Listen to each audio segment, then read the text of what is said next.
Niklas, and today I'm here to talk to you, everyone watching this, about my path to the esports.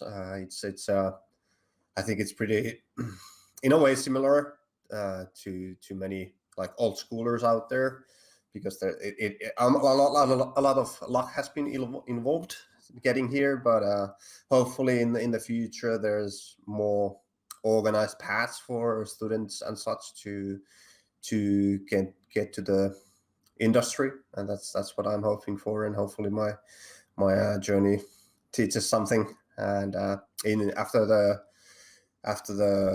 my career, we will talk a bit about the esports field in general. What are the needs for the people that we see from the organization side?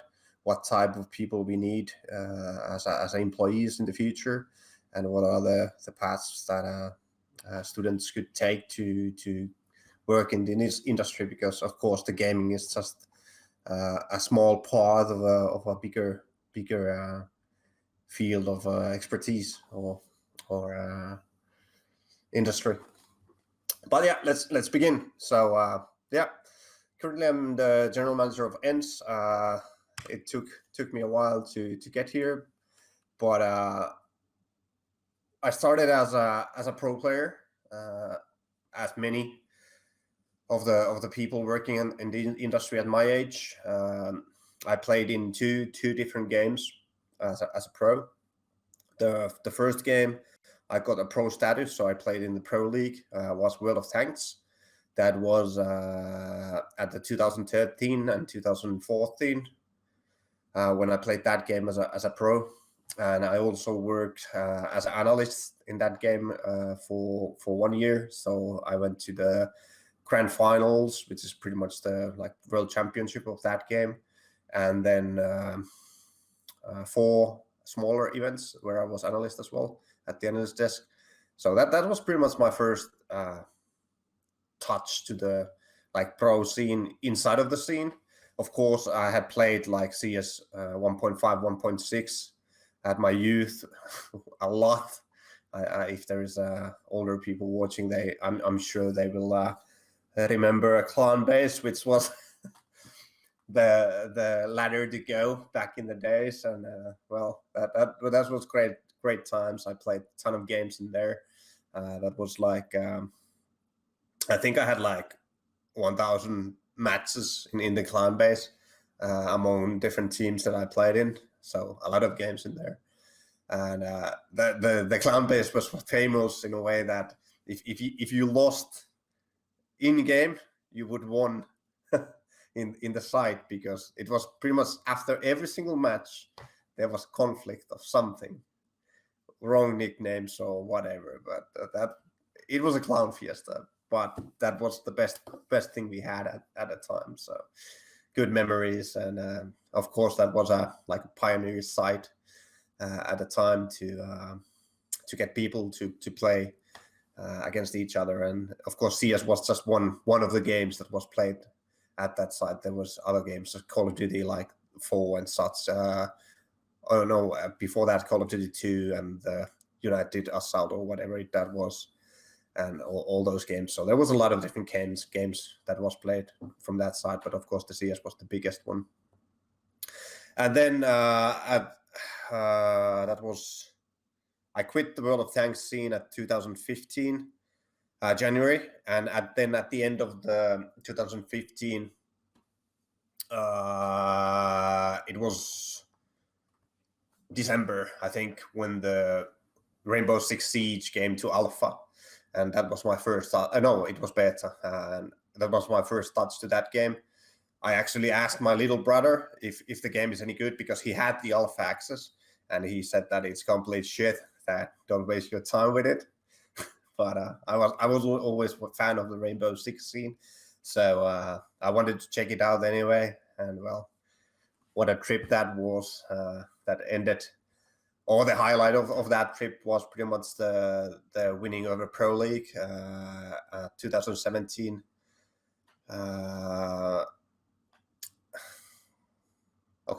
November at Sao Paulo. And that was pretty much the highlight of my career. and after that I still played all the way until the summer of 2019, and I ended my career at from Team Mouse Sports. So yeah, that's pretty much the years that I played. So in total, that was like 10 seasons of pro leagues and 20 events. So yeah, got some experience from the gaming years. But yeah, this is the pretty much the first event that I ever went as a to the pro scene of any game, more or less.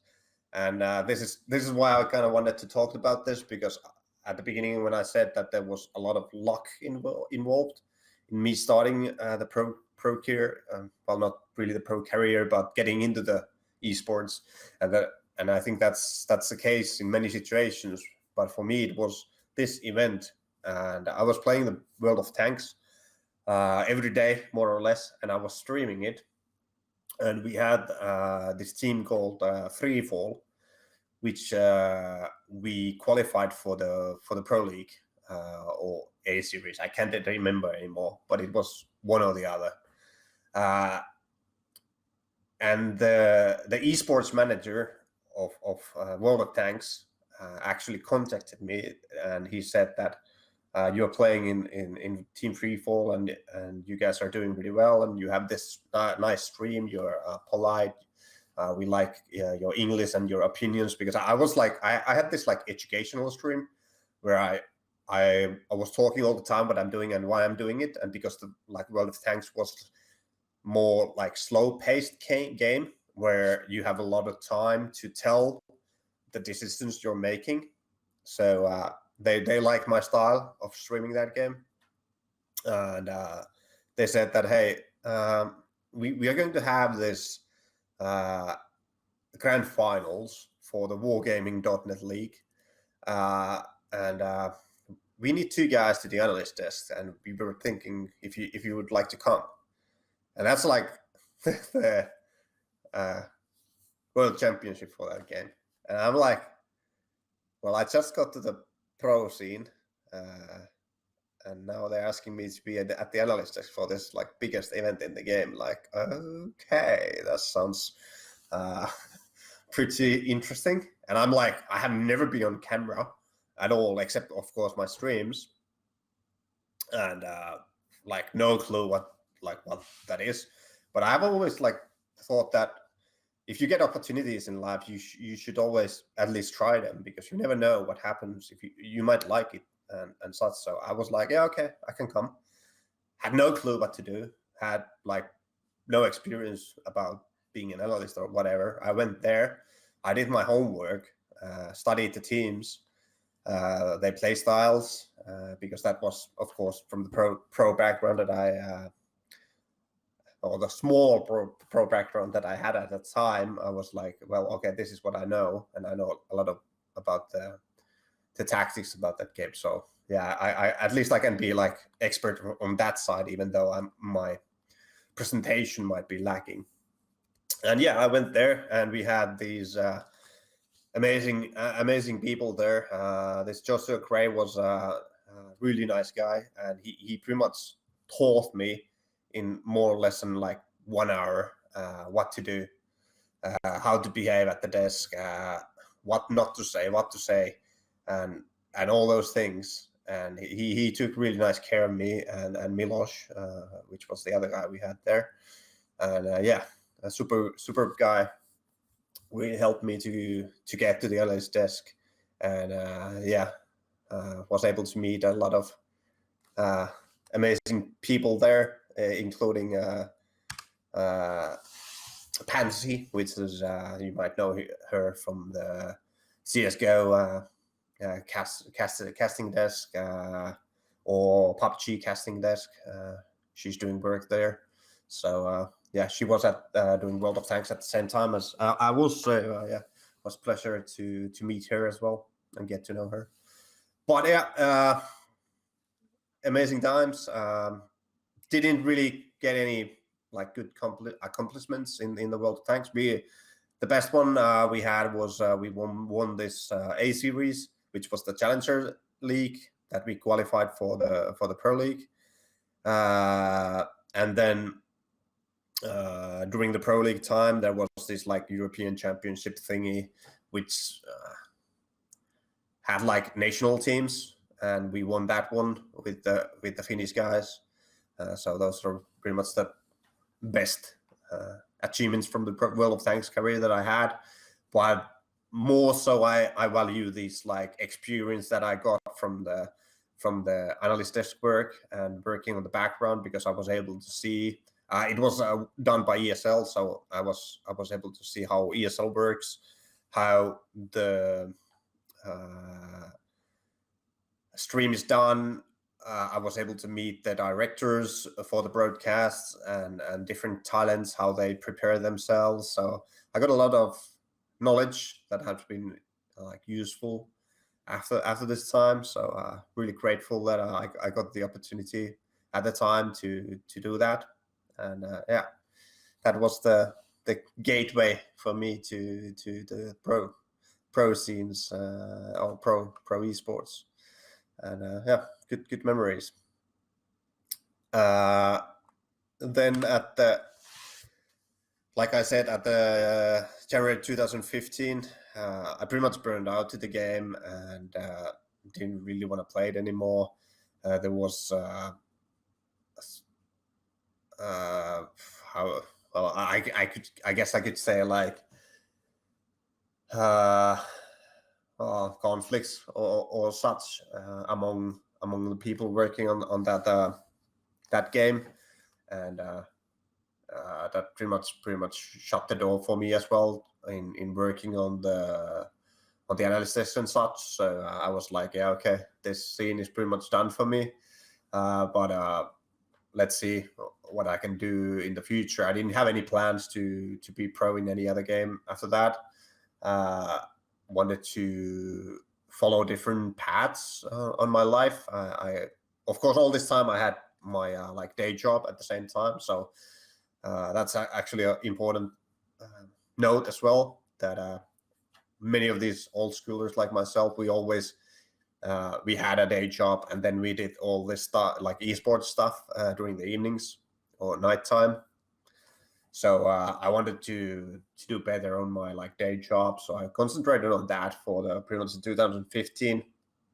But then, like I said, on the late 2015, the Rainbow Six Siege came out, and yeah, I switched to that game, fell in love instantly to that, and again, luck played a huge role. In the beginning, I was playing matchmaking at the time, and Jonaski, and I think it was Protax or Keittiömestari, was at the same match from on the opponent side that I was playing, and I won them on the matchmaking, and then they like typed me that if I would want to play with them. And I started to play with them, and then they asked me they said that they're starting a new team to qualify for a pro league that is starting for the Rainbow Six Siege, and the qualifiers would be played to which teams qualify for the first season of the pro league. But I was like, yeah, okay, I can join, no problem. That I love the game, and I've always loved to compete. Yeah, sure. And at the time, because I had the experience from the World of Tanks times, the IGL role kind of just felt to me, I would say. So I just started to lead the team in game, and at the same time, they're like all those players, Jonaski, Protax, Keittiömestari, and it was easy loss at the first roster, had these kind of like Putin joke names. So I can't remember which one was which, but they had like Putinsky and Putinator and names like this.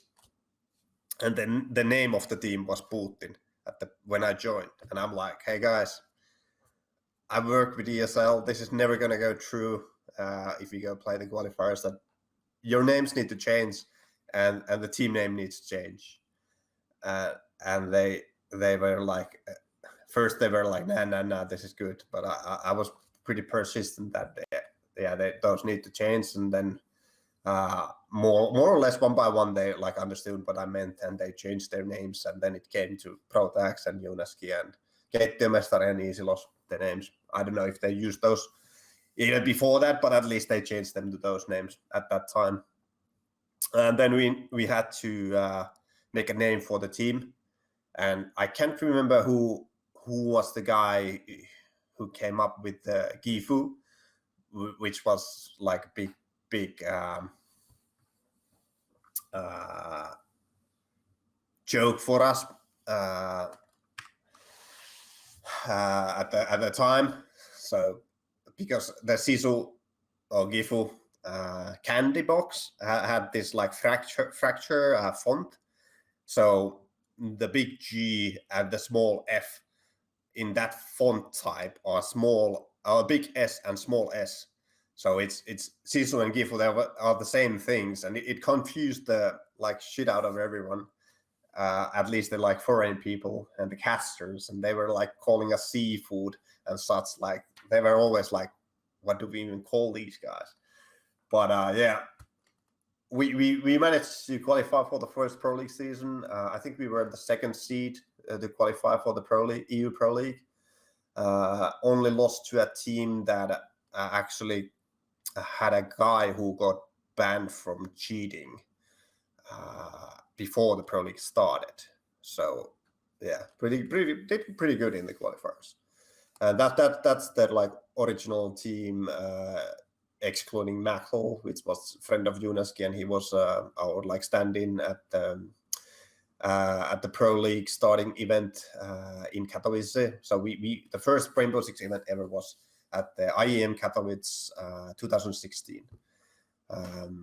So we were there, and these shirts are actually Würth PK shirts.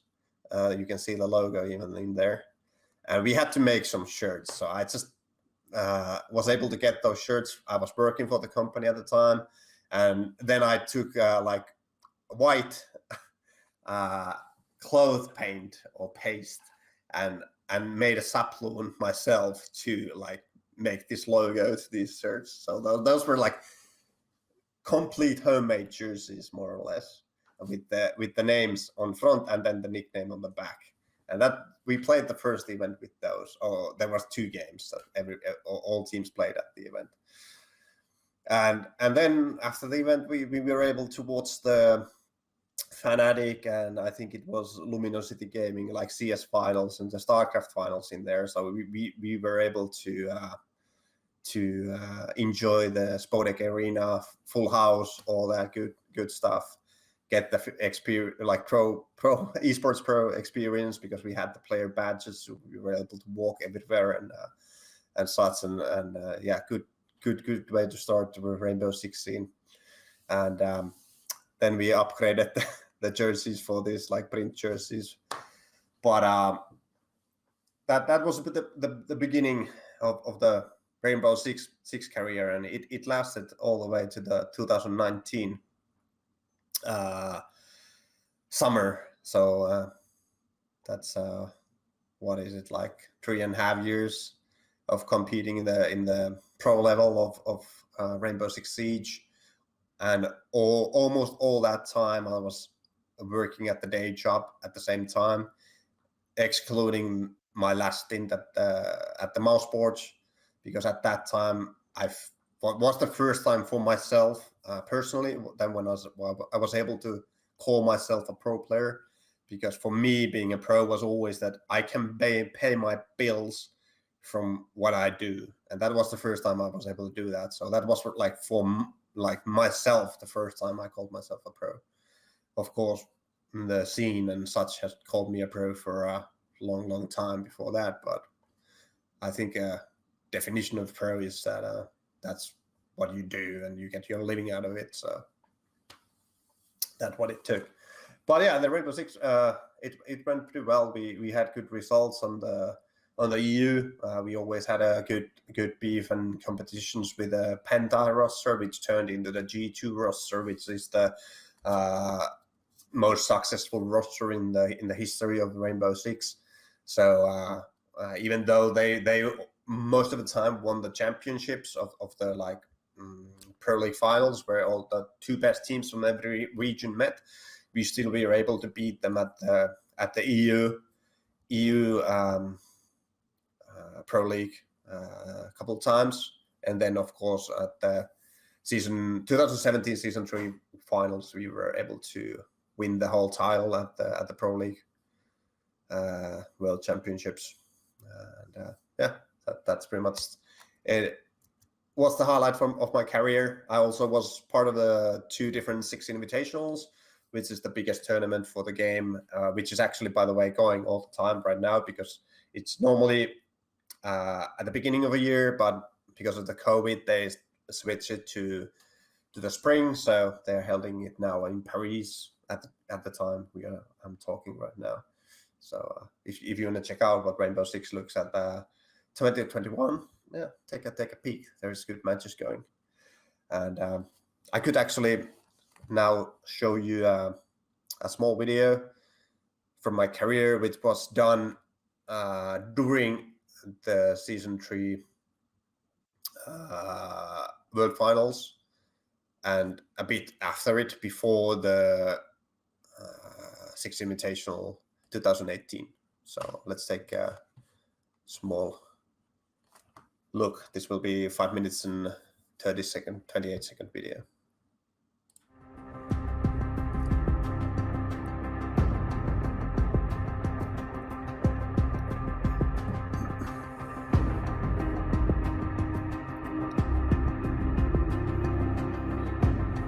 ENCE is going to be hungry. They have had a lot of disappointing first round exits. A heartbreak for ENCE. ENCE has been to every LAN ever, but never won one.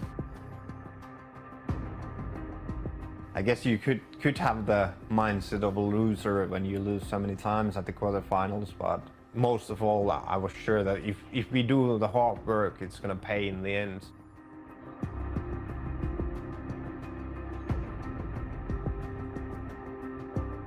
We put everything we got against EG because we knew that the first match has been a curse to us. ENCE could break the spell. They could make it to the semifinal. And we knew that if we can clear them, then we will have the momentum and we are able to carry it over after that.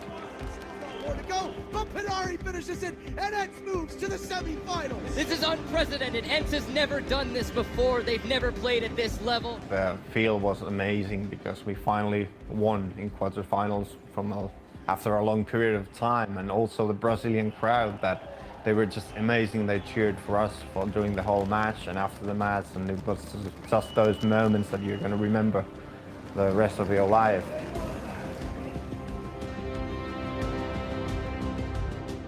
Everyone knew that this is the thing that we have been waiting for, that this is our shot. Now we are in the semifinals. Canister's going to be down to cameraman denying this push. He won't be able to. Well, the defuse plant gets denied. Bootsy wins the round. They'll creep around and we'll see Pinari from above, but boom! ENCE takes it. The curse is dead and the dream lives on. ENCE to the finals. This has to feel something else. It's the sacrifices that I need to make as a family man towards my family to play at the stage.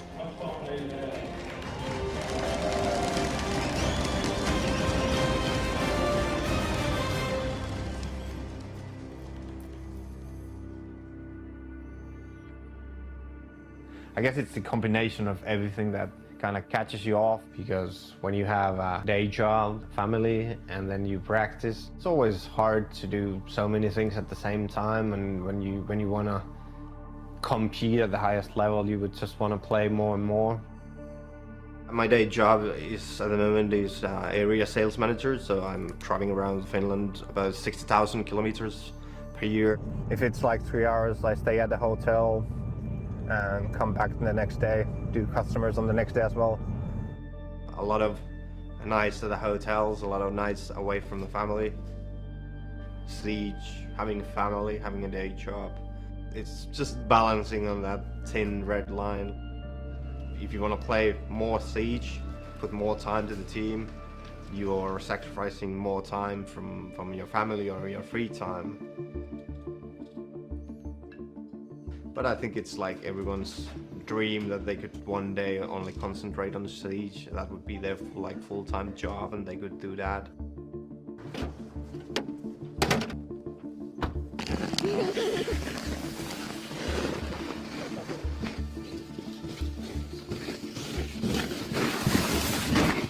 We have a mandatory military service in Finland, so every guy needs to go to the army at some point or do civil service. I was a commander of Leopard 2A4 battle tank.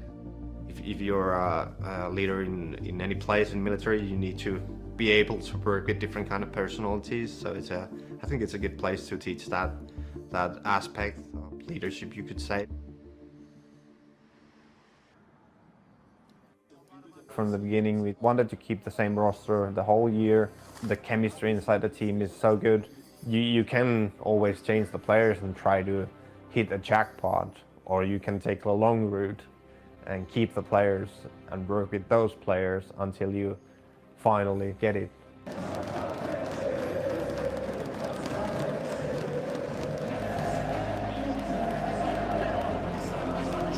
Willkey still able to flank if need be. Wag pushes in, and you see the Blackbeard of Kamikaze has to go back up.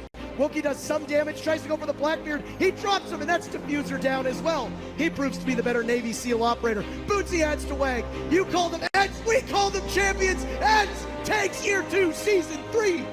And the first win they've ever gotten from any land, having been to every single one of them. They are so deserving of this victory. Finally, it's done. We won. Now we just need to do it again.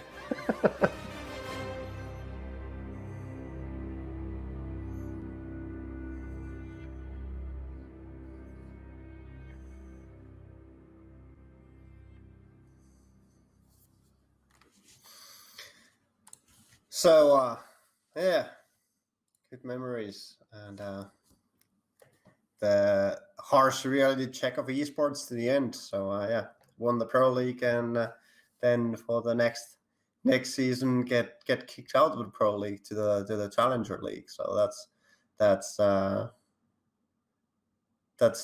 life in esports. You never know what happens, and if the game developer makes a change and you're not able to evolve and adjust in that short time you have, you might lose your job. So that's pretty much how harsh it is, and that's what happened for us in the Rainbow Six. There was this Lion operator added to the game, which pretty much completely ruined our playstyle, because he at the time gave with a press of a button, he gave I think it was at the time 3-second wall hack to everyone on the defending team against the defending team who moved. So you had to stay still so that you wouldn't be seen through walls.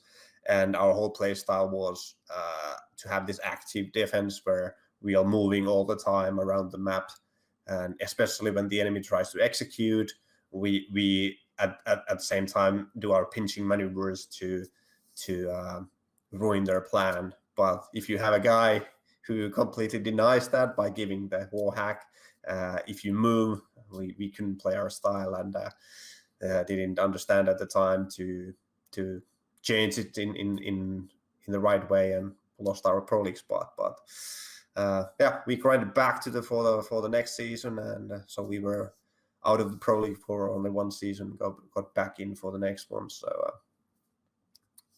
yeah, hard work pays off. We got back, but yeah, well, I was personally never able to win a championship after that, and good memories anyway, and those are things that will always, of course, stay with me.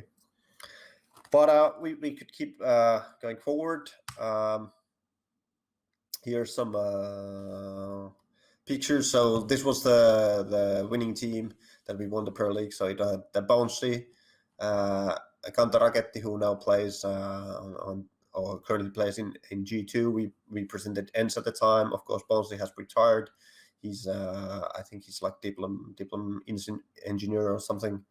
Then we have Bannari, who is streaming at the moment, retired from pro play, and then Shate, also a streamer nowadays, retired from the pro play. and from this roster, Shate and Kantoraketti are also 6 Invitational winners. So yeah, good rosters. And there was a time in Rainbow Six scene before Sticky joined the Vitality, I think. Before that, I think every single Finnish pro player in the Rainbow Six scene that competed in Pro League level had played in the team with me. So I guess that was some kind of achievement at the time that more or less everyone from the Finnish team played with me before they moved on their careers. Here's Uno, which is the IGL of G2 currently. And actually there's Sleppen and... No, actually that's not Sleppen, but there's Gonfi, who's also still playing, and I think Rogue in the EU Pro League. So there was the Kickstarter said that we have been in every single land but never won before that, but we actually had. But of course it was local, like Nordic events, so he didn't most likely knew about those. But yeah, we won the Nordic Championship twice. Once before the same roster that we won the Pro League, and once with our roster before this one that had Wapo instead of Kantoraketti and Protax instead of Banner. But yeah, that's pretty much the picture that I played. All the teams except Gifu, which wasn't an organization, it was just our own team. But yeah, I played in most sports. I played in ENCE for the Rainbow Six. Actually, I also played for Gamer Legion, but that was just... I didn't play any official games for them. I was just helping them in practices after I quit the pro scene.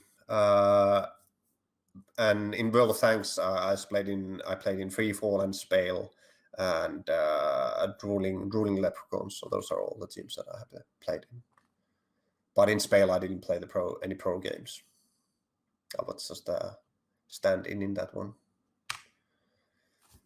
And that leads us to my current position. So after my career ended as a pro player, I was working still as an area sales manager at the Finnish industry, selling different kind of products in there.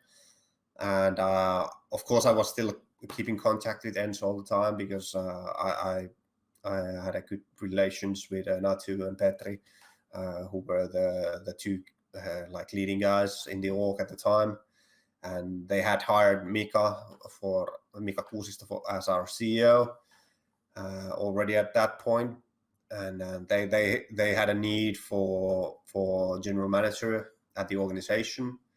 And I wasn't a pro player anymore, and I wanted to stay at the industry. So I told them that that I would be willing to join in. And they interviewed me at the assembly, I think, summer assembly of 2019. I did one host gig for them at that event as well. And then I think it was it was autumn, but on the autumn, September, I think, they hired me as a part-time GM. And then on the beginning of 2020, we realized that there's so much to do that I turned to full-time GM for the team. And currently, I'm pretty much taking care of all team-related stuff in ENCE. So player contracts, needs that they have, coaches and analysts, contracts with all those parties, and also the mental coaches. So, and then there's all kind of projects that I can't talk about, but of course we are trying to find the edge to get all the help we can get to compete. and get the edge against our opponents. So I'm talking with different kind of or companies and organizations on weekly basis to find new ways to improve our players or get new tools for our coaches. Of course, it's not only the in-game tools that we use. There is a lot of like third-party softwares that are on the market and can be used to improve our teams and help our coaches to do their work. And of course, at the same time, like scouting new possible games and players for our teams is also my duties. Of course, it's not ideal that there's so many things to consider, especially on the player scouting, because of there's so many players out there in different games that you would need to have a specialized guy for a specific game to get the best value out of the scouting.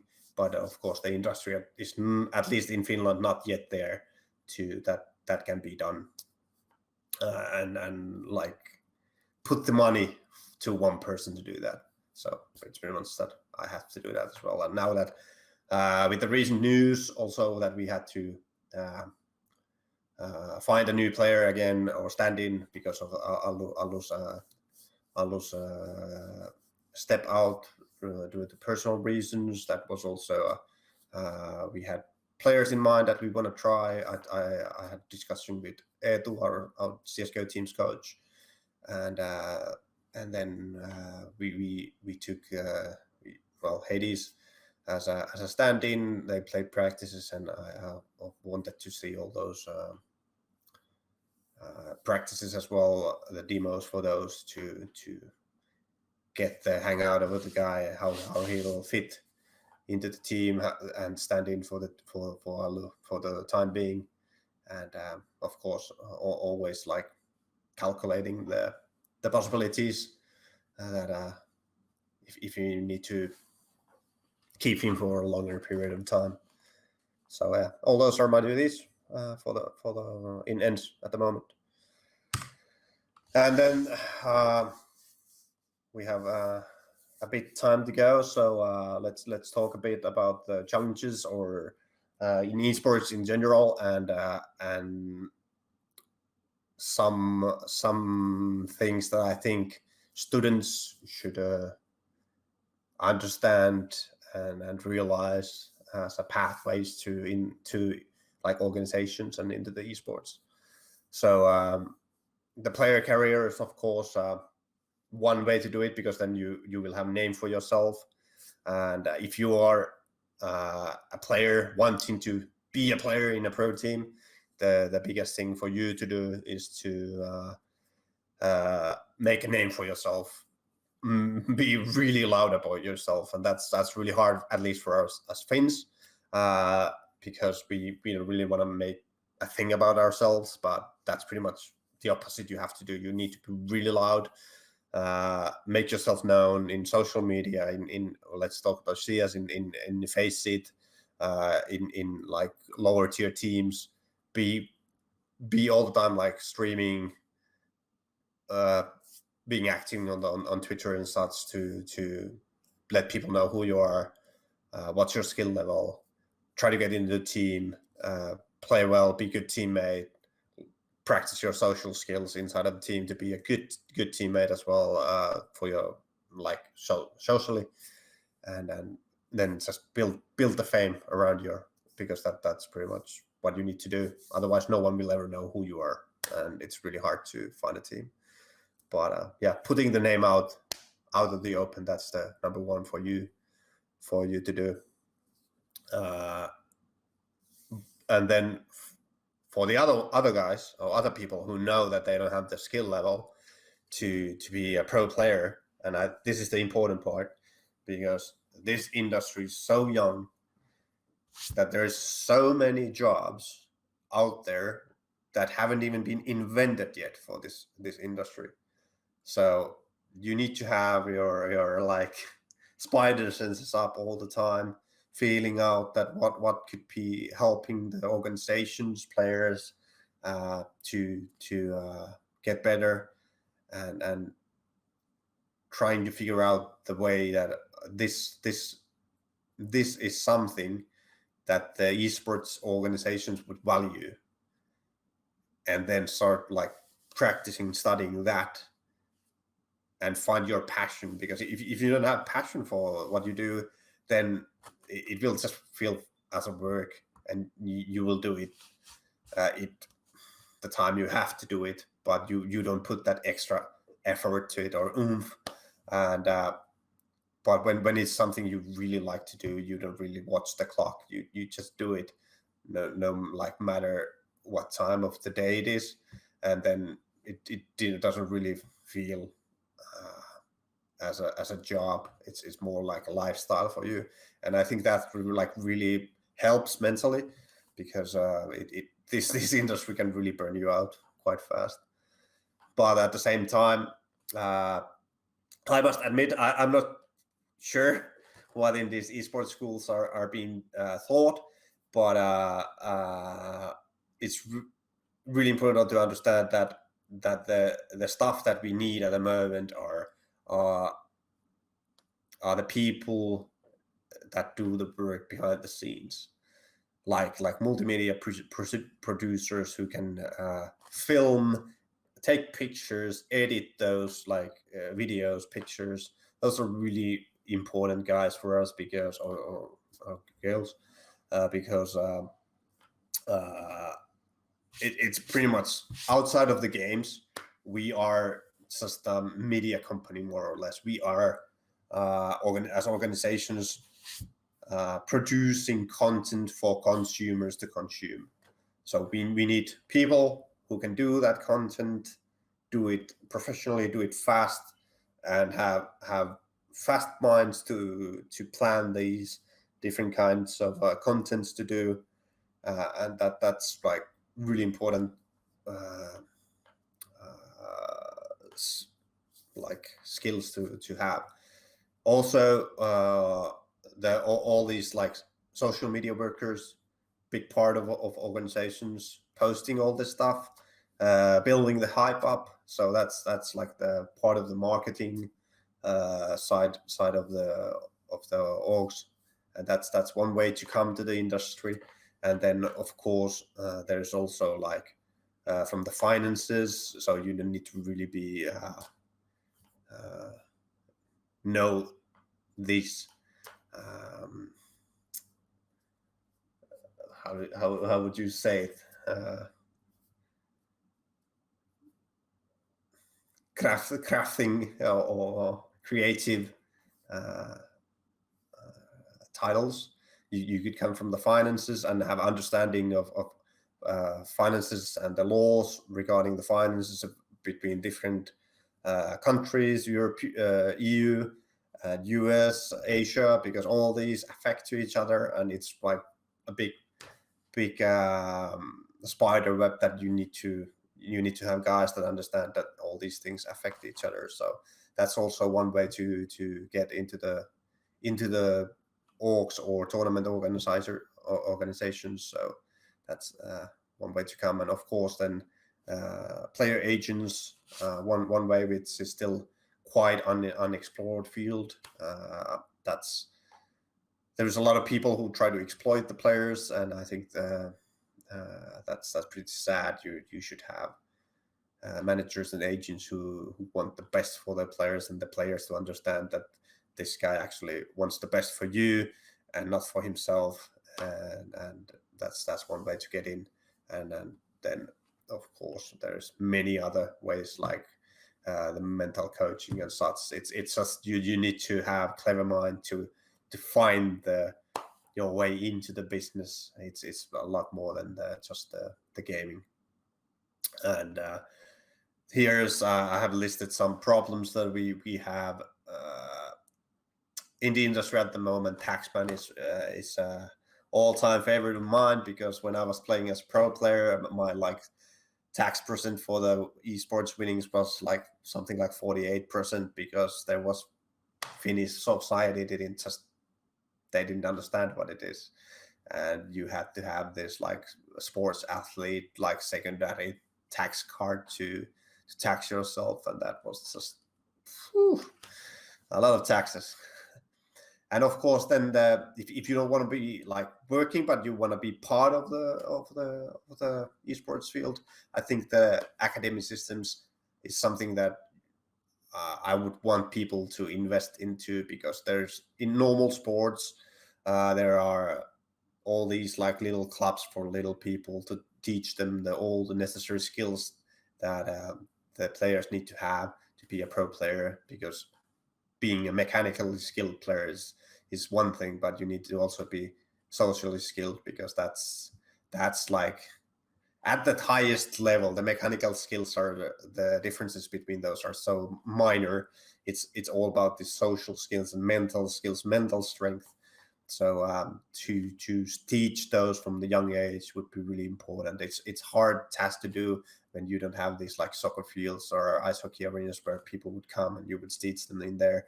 But I think it's just we need to find a way to do that properly, to get the young people into the right path, and to understand what it needs, what it takes to be a good teammate, good esports player. And that's pretty much my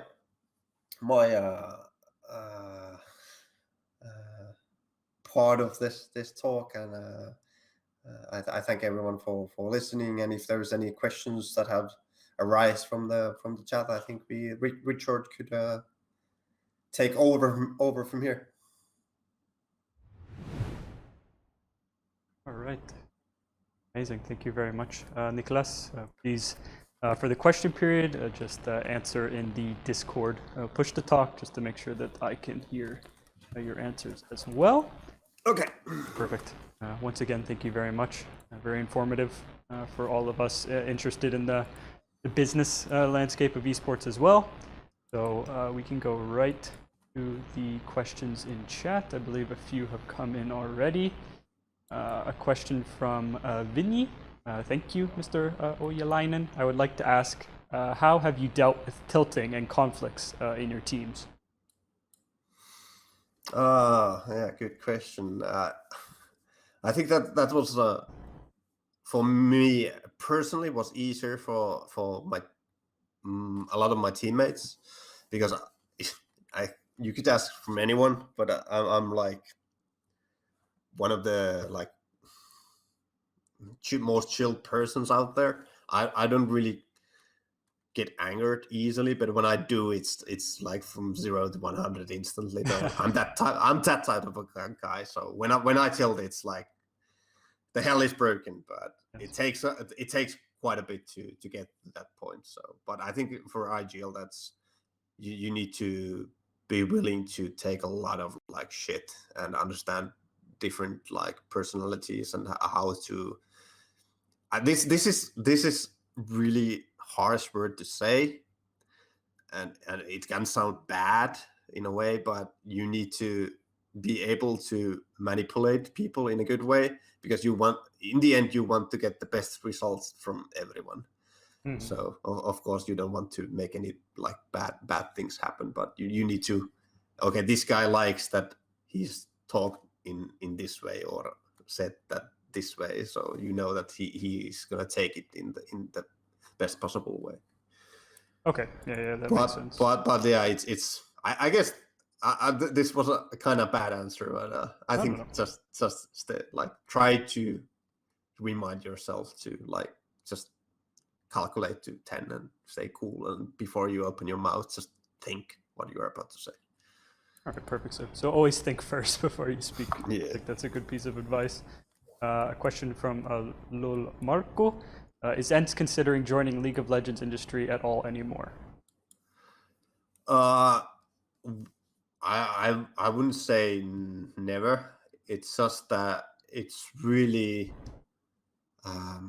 hard title to get into, because outside of the LEC, it's getting the value out of it is really hard. So you need to get the slot from LAC. And on the same note, how do you make a decision as a manager or as a team owner to go into a certain title or to leave a certain title? What elements go into making that type of decision? In the end, it's business, so it needs to be a business decision. We are not doing like charity here, so we need to see the potential to make money out of it. That's the reality of it. Like if there's no money to made out of it, we wouldn't be here.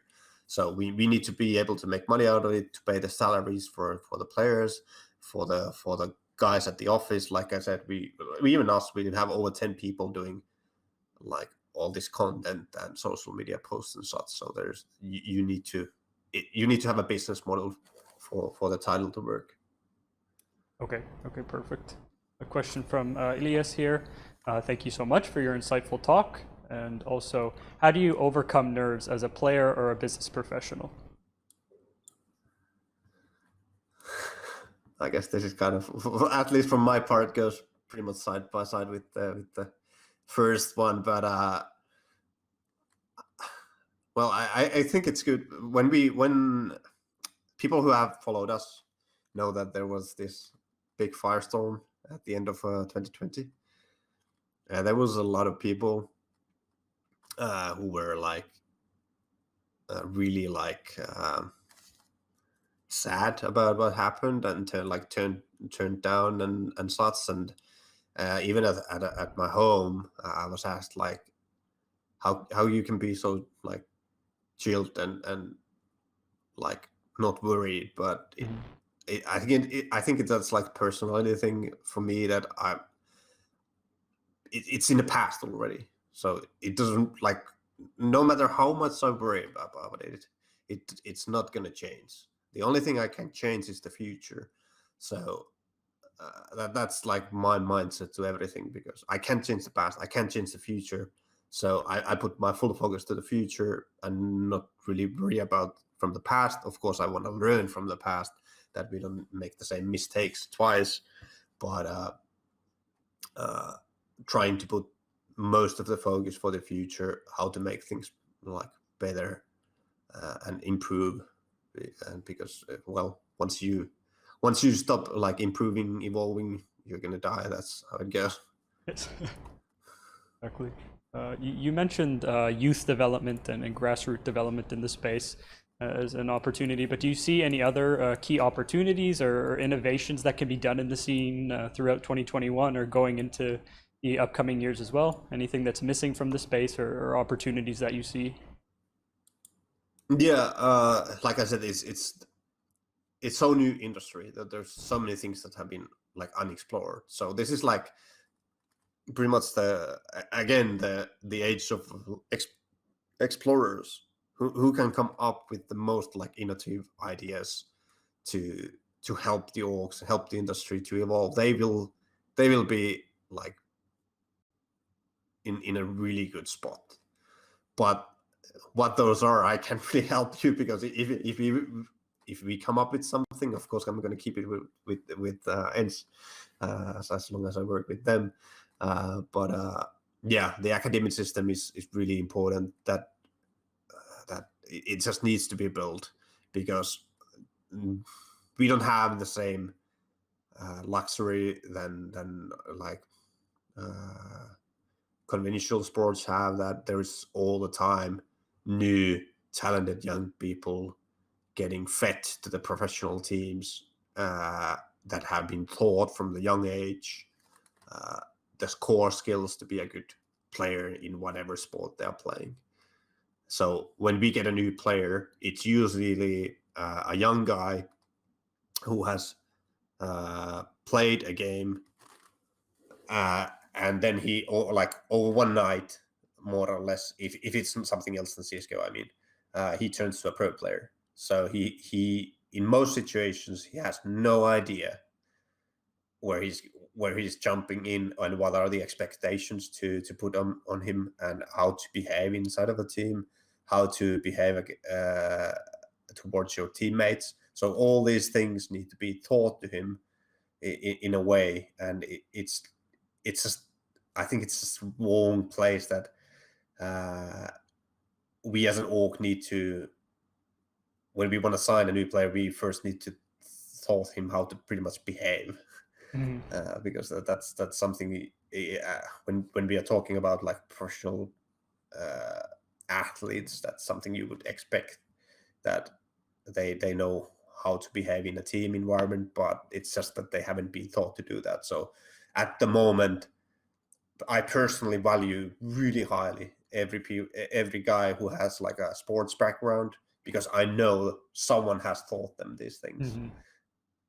Okay, perfect. And I guess on a similar vein, not a player, but on the business side, as we, especially in our degree, there's going to be a lot of up and coming business professionals in the space. What type of traits do you look for when bringing on a new member to the organization on the business side?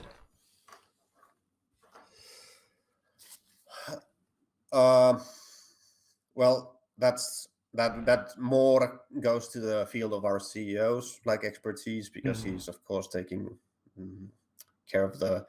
I'm the guy who spends the money, and he's responsible for taking the money in, more or less. But yeah, there's. I can already tell there's constant need for all kinds of salespersons. At the moment, even for us, it's hard to find hungry, talented salespersons to do their like hard work, because at the moment we have like kind of too few guys to do that. And then there's these like big partnerships with big names like Red Bull, Logitech, and Shots that take time from the CEO and marketing director Jona, but there's so many smaller companies that I think would be good additions to their like sponsor deck to come to esports, but we just don't have the people that can do that, contact all these companies to make the sales.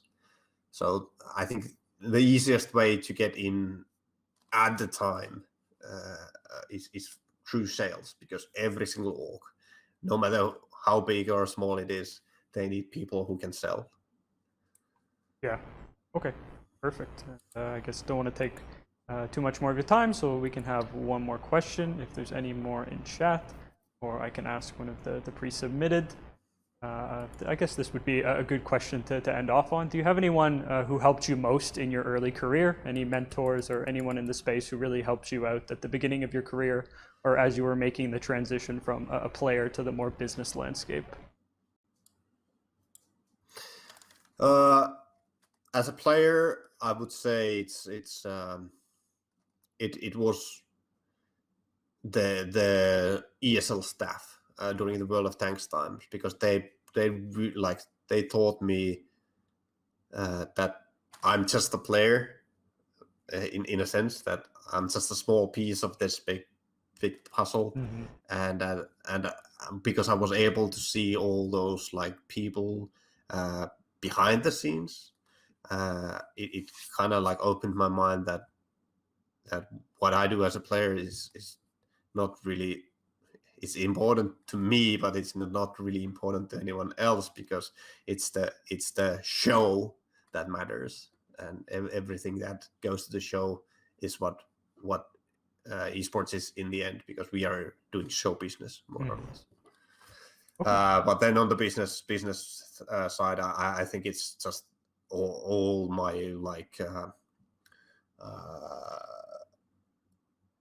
managers that I have ever had in every single like company I've worked with, because I always go like, when I change my job, I go like one step higher. So, and then learn, like get all the information I can get from the people in there, and then like change to the next one when I feel like, yeah, I can't improve in here, go to the like next step forward and learn from those.